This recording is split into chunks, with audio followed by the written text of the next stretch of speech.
నమస్తే, నేను మీ Gopi. Welcome back to our channel. ఈరోజు మన వచ్చరికి పొలిటికల్ అనలిస్ట్ మంది రామారావు గారు ఉన్నారు. సార్ నమస్తే. సార్ నమస్తే బాబు. సార్, అల్లు అర్జున్ ఫ్యాన్స్ కి, అదేవిధంగా పవన్ కళ్యాణ్ ఫ్యాన్స్ కి, టీడీపీ కార్యకర్తలకు అయితే బాగా గొడవలు జరుగుతున్నాయి. మొన్న అల్లు అర్జున్ ఆర్మీ కూడా కిర్రా కార్పి షాప్ ఏదో ఉందంటే దాన్ని బాగా పగలగొట్టారు, ధ్వంసం చేశారంట. మరి ఇంత నీచానికి పాల్పడుతున్నారు ఏందని బయట వార్తలు వస్తున్నాయి. సో దీని గురించి మీరేం చెప్తారు? అంటే ఇక్కడ విమర్శకి ప్రతి విమర్శ సమాధానం అండి. విమర్శకి దాడి, ఆస్తులు కొలగొట్టడం, ఆస్తులు నష్టం కలగడం. ఇప్పుడు కిరా కార్పి అంటుంది ఏమిటి? యథార్థం అంటున్నాడు కదా. యథార్థంగా మీకు అనిపించినట్టయితే ఊరుకోండి, మీకు ఏదైనా బాధ కలిగినట్టయితే దానికి రిటర్న్ ఇవ్వండి. ఇళ్ల మీద, ఆస్తుల మీద ఏముంది? ఆయన మామూలుగా మనసులో మాటలు చెప్పారు. అసలు చాలా మంది ఏంటంటే మనసులో మాటలు దాచుకుంటారు, బయటకు ఓపెన్ అప్ పవరు. ఆయన ధైర్యంగా చెప్పాడు, తప్పే ఉంది ఇందులో. ఆర్మీ అన్నారు. ఆర్మీ అని పేరు పెట్టకూడదండి. తెలిసిన వాడు ఎవడు ఆర్మీ అని పేరు పెట్టరు. ఆర్మీ ఏంటంటే ప్రతి పనికి మన దానికి ఆర్మీ అని పేరు పెట్టడం. ఆర్మీ అన్నది పవిత్రమైనటువంటి పదం. వాళ్ళు చస్తారో బతుకుతారో తెలీదు. ఆ బోర్డర్స్లో, ఆ చలికి, ఆ ఎండకి, ఎండకి ఎండి, చలికి వనికి, వర్షాన్ని తెరిచి తాను అంటే తను చచ్చిపోతే ఇంకోళ్ళు బతుకులిస్తారు వాళ్ళు. అలాంటి వాళ్ళు లారీ పైనండి. అంతేగాని పోస్టర్లు అంటించేవాళ్ళని, జెండాలు కట్టేవాళ్ళని వీళ్ళు ఆర్మీ అనకూడదు. అంటే మనం ఏదో అశక్తిగా ఎగ్జాజరేషన్ కోసం వన్ మ్యాన్ ఆర్మీ అంటామాట. అంతేగాని అంటే ఒక ఆర్మీ ఎంత ఉన్నాడురా ఈ వన్ మ్యాన్ అని చెప్పడం కోసం వన్ మ్యాన్ ఆర్మీ అంటాం. కానీ వీళ్ళు ఫ్యాన్స్. అదొకటి ఆర్మీ అనే పేరు తగిలించుకోవడం. అంతకుముందు ఎవరో కౌశిక్ ఎవరో తగిలించుకున్నాడు. ఇలాంటి పేర్లు తగిలించుకోకూడదు. పవిత్రమైన పేర్లు ఇవి ఒకటి. రెండోది ఏంటంటే వీళ్ళు ఎవరి మీద దండయాత్రకు వస్తారు? ఇప్పుడు కిరా కార్పి ఉన్నాడండి, రేపు ఇంకొంచెం పెద్ద ఆస్తి నష్టపోయినట్టు వదిలేశాడు రాజకీయాలు అనుకుందాం. మిగతా వాళ్ళు ఎంతమంది ఉన్నారు? తెలుగుదేశం వాళ్ళు, మిగతా జనసేన వాళ్ళు ఎంతమంది ఉన్నారు? జనసేన, తెలుగుదేశం పార్టీలో ఉన్న కార్యకర్తలను మించి మీ ఆర్మీ ఉందా? ఆలోచించుకోవాలి కదా. మా ఆర్మీ ఉంది, మా పర్వాలేదు అంటున్నారు కదా. ఏం పర్వాలేదు? పర్వా ఉంది. ఎందుకంటే వాళ్ళు సామాన్యులు కాదు. అంటే వీరు జనసేన తాలూకు సభ్యులు కానీ, అంటే కార్యకర్తలు కానీ, వీర మహిళలు కానీ, జనసేన సైనికులు కానీ, లేకపోతే జన సైనికులు, వీర మహిళలు, తెలుగుదేశం కార్యకర్తలు, వీళ్ళు ముగ్గురు ఊరుకోరు కదండి. వాళ్ళు ఏ శక్తి ఆపగలదు? గవర్నమెంట్ ఆపిందంటే మీకు సిగ్గు లేదా? ఆ రోజు మిమ్మల్ని ఇంత నీచంగా చూశారు, మీకు అసలు సపోర్ట్ లేకుండా చేశారని వాళ్ళు నాయకుల్ని అడుగుతారు. నాయకుల్ని గల్లాపుచ్చుకొని అడిగే ధైర్యం ఒక కార్యకర్తకే ఉంటుంది, ఒక జన సైనికుడికే ఉంటుంది, ఒక వీర మహిళకే ఉంటుంది. వాళ్ళ అంతటి తెలివితేటలు ఉన్నాయి. మిగతా గత రోజులకి ఇప్పటికి ఉన్నటువంటి తేడా ఏంటంటే, మీరు జన సైనికుల్లో కానీ, వీర మహిళల్లో కానీ ఎవరిని కదిలించినా సరే అద్భుతంగా మాట్లాడతారు. రాజ్యాంగాన్ని తెలుసుకున్నారు, రాజకీయాలు తెలుసుకున్నారు, వివరాలు లోతులకు వెళ్తున్నారు. They have gone deep into the skin అన్నమాట. That is the main reason. అది జర్నలిస్టిక్ అప్రోచ్ అన్నమాట. We should go deep into the skin. అంటే గుండె లోతులకి వెళ్ళి పరిశీలనాత్మకంగా చూసే అవకాశం అక్కడ ఆ రాయపాటి అన్న కానీ, ఆ రజని కానీ, శివపార్వతి కానీ ఎవరెవరు ఉన్నారన్నమాట. ఎంత బాగా మాట్లాడుతున్నారు. అంటే నిలదీసి అడిగే ధైర్యం వాళ్ళకు ఉందంటే, ఆ నిలదీసి అడిగే ధైర్యమే కాదు, ఆ వాక్కు ఉంది, ఆ వాచకం కూడా ఉంది మాట. వీళ్ళేముంది, 4 గుడ్లు వేసేసి కొట్టేస్తామంటే కొట్టేస్తాం, తిట్టేస్తామంటే తిట్టేస్తాం. ఆ సినిమాలు చేసుకోవడం మానేసి ఇదేంటి? రేపు రాజకీయాల్లో రాబోతున్నావా? పవన్ కళ్యాణ్కేమో ఆపోజిట్ గా నిలబడబోతున్నావా? దేనికోసం?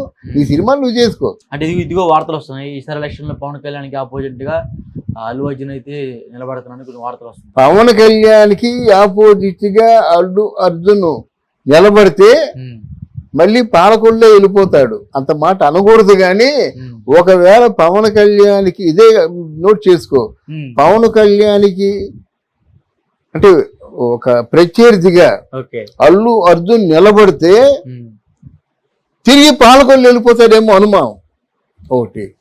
మీ నాన్న నిలబెట్టాడు వెనకపల్లిలో, ఏం చేశాడు?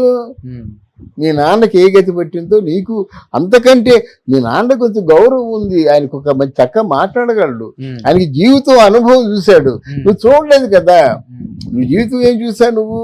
2వ సినిమా 3వ సినిమా బాగా హిట్ అయింది, ఇప్పుడేమో దాదాపు 100 కోట్లు అంటున్నావు.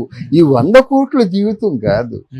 నువ్వు ఒంటరిగా ఉన్నప్పుడు చంద్రబాబు నాయుడిని మించిన నాయకుడు అయిపోయేప్పుడే, ఒంటరిగా ఉన్నప్పుడు నిన్ను ప్రేమగా పలకరించే ఒక పిలుపు కావాలి, అది నీ సంపద. చంద్రబాబు నాయుడికి ఎవరు రాలేదు, మనసు పెద్ద మనసు చేసుకొని, అంటే ఎంత ప్రమాదం జరుగుతుందని తెలిసినా వెళ్ళాడే పవన్ కళ్యాణ్, అది సంపద. ఆ పవన్ కళ్యాణ్ వెళ్ళగానే ఆయన వెనక 1,00,000 మంది తయారయ్యారు, ఆ 1,00,000 మంది సంపదే కదా. అలాంటి మంచి పనులు చేస్తూ వస్తుంది, కానీ అహంకారంతో ఏ పని చేసినప్పుడు కూడా వాళ్ళ అహంకారం వాళ్ళనే తినేస్తుంది. సో ఇప్పుడు ఇంకటైతే వాళ్ళిద్దరి మధ్య వారు జరగదు, ఆగిపోద్ది అంటారా మీ ఉద్దేశం? అరవింద్ అనుభవస్తుడు, ఆర్మీ లేదు, వారు లేదు, ఏమి లేదండి. ఎందుకు పుష్ప 2 ఉందండి, దాని రిజల్ట్ చూద్దాం.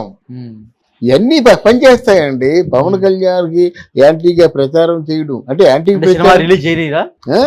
లేదు, రిలీజ్ చేసినా సరే కొన్ని ఉన్నాయి. ఇప్పుడు వాళ్ళ నాన్నగారు కొంతమంది ఉన్నారు, వాళ్ళు ఎంతంత పెద్ద సినిమాల్ని వాళ్ళు చూశారండి.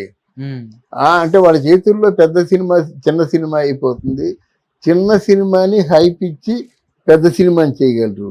ఆ సినిమా పాండిత్యం వాళ్ళ దగ్గర ఉంది, అర్థమైందా?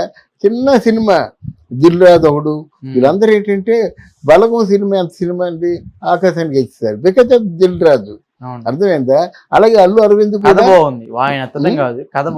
బాగున్నా సరే అక్కడ ఉన్న వాళ్ళే మిమ్మల్ని అసలు ఆ వేదిక మీద కూర్చోబెట్టేవాడు ఎవడండి? మీరు అద్భుతమైన సింగర్ అండి. అద్భుతమైన సింగర్ ఏంటంటే ఎక్కడి నుంచో ఎవరెవరో అంతర్రాష్ట్ర వాళ్ళందరూ వచ్చి ఇక్కడ పోటీ జరుగుతుందండి. ఆ అద్భుతమైన సింగర్ని ఆ పోటీలో వేదికలో నిలబెట్టేవాడు కావాలి కదా, అర్థమైందా? అందువల్ల మీకు ఇప్పుడు బలము సినిమా బాగుంది, ముఖ్యంగా తెలంగాణకి బాగా నచ్చింది. నచ్చిన దాన్ని ఫోకస్ చేయడం, నచ్చిన దాన్ని అవార్డు కమిటీకి పంపించడం, నచ్చిన దాన్ని అన్ని అవార్డులు వచ్చేలా చేయడం. మళ్ళీ 2వ సినిమా ఎందుకు ఇవ్వలేదు వేణుకి కదండి? అంత హిట్ అయిన సినిమా కొంచెం వేణు ఏదో కొంచెం సహజంగా ఉంటుంది కదా, కొంచెం ఏదో కొంచెం ఆయన తెలియదు, ఆయనకి అంటే ఎవరి దగ్గర ఎలా నడుచుకోవాలో తెలియదు. పైన సినిమా హిట్ అయ్యేసరికి కొంచెం ఆయనకి నచ్చని పని ఏదో చేసుకుంటాడు, లేకపోతే వరుసగా సినిమాలు చేసేవాడు కదా. అందువల్ల మనం ఎప్పుడు కూడా మనల్ని ప్రమోట్ చేసే వాళ్ళని మనం కాపాడుకుంటూ వెళ్ళాలి, అది. అలాగే ఆర్టిస్టులు ప్రమోట్ చేసే వాళ్ళు ఎవరు? ప్రజలు, ప్రేక్షకులు. వాళ్ళు ఎప్పుడు అందుకే కదా ప్రేక్షక దేవుళ్ళు అని ఎన్టీ రామారావు గారు అన్నారు.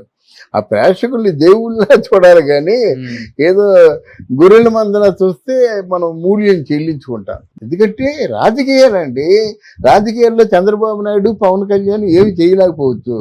ఎంత వ్యవస్థ ఇది, ఎంతమంది జనసేనకులు ఉంటారు కదా, వాళ్ళు కార్యకర్తలు ఉంటారు కదా, వీళ్ళు ఎలా కష్టమైనా నష్టమైనా అంతా అన్ని బాధలు భరించింది కార్యకర్తలే కదా. మనసు గాయపడినప్పుడు వాళ్ళు ఏదైనా చేస్తారండి. ఈరోజు అంబటి రాంబాబు ఇంటికి వెళ్ళి గాజులు, పసుపు, కుంకుమ, చీరలు ఇచ్చారండి. ఎందుకంటే ఆయనకి అదే సరైన సమాధానం అని వాళ్ళు ఫీల్ అయి ఉంటారు. నువ్వు ఆడంగిలాగా ఇలా మాట్లాడావు కదా, నీకు ఇదే సరైన సమాధానం. రేపు రోజా పరిస్థితి చూడండి. అందువల్ల మనం అనేస్తాము, మాకు అన్ని హక్కులు ఉన్నాయనుకుంటే ఎలాగది? నిన్న నీ టైము, ఈరోజు మా టైం అంటారు వీళ్ళు కార్యకర్తలు. కనుక అవన్నీ ఆలోచించి ప్రవర్తించాలి. తర్వాత ఎంతసేపు పగతో, ప్రతీకారాలతో, కుట్రలతో మాకు ఒక ఆర్మీ ఉంది అది అనుకుంటే అది ఉండదండి. ప్రేమతో ఎవరినైనా జయించవచ్చు.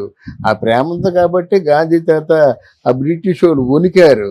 అదే నా చేతిలో కత్తుందంటే వాళ్ళు బాంబులు, దాన్ని ఏమంటారు, ఫిరంగులతో పేల్చి పారేస్తారు అన్నమాట. అంటే అహింస అనేది మంచిదండి, ప్రేమ మంచిది. ఎవరినైనా ప్రేమతో లొంగ తీసుకోవచ్చు. పవన్ కళ్యాణ్ చేసింది అదే కదండి. చంద్రబాబు నాయుడిని అంటే దయనీయంగా ఉన్న పరిస్థితుల్లో, అనాథలాగా ఉన్న పరిస్థితుల్లో, వారి పార్టీలోంచి ఎవరు వచ్చి కనీసం పలకరించిన పరిస్థితుల్లో నేనున్నానన్నాడు. ఇంకోళ్ళు ఎవరో పనిమాల డైలాగ్ చెప్పారు, నేనున్నానని నిలబడ్డాడు అంతే. అప్పటికాంచి ఎప్పుడైతే నిలబడి పవన్ కళ్యాణ్ ఉపన్యాసాలు మొదలయ్యాయో ఆయనకు ఒకసారి వచ్చింది. ఆయన కూడా ఉద్యమాల్లో పార్టీని రాజకీయాలు అవును. ఉన్నాడు కదా, దాంతో ఎక్కడికి వెళ్ళిపోయిందో వెళ్ళిపోయింది. Okay sir, thank you sir. Thank you.